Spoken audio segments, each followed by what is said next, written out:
As you can see, we got the new cross member in, all bolted back up, new motor mount installed, slide under there. We're going to do this new oil pan, put that on there, and then we're starting the marketplace pile of all the damaged parts.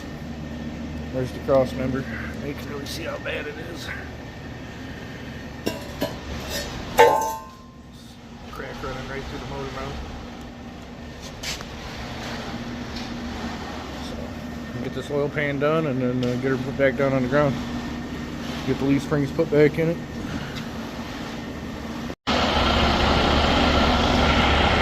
Well, we got it all assembled.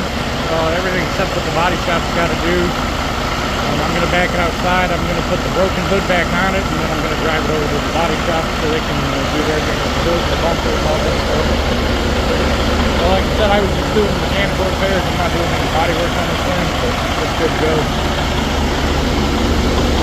Running sounds pretty good.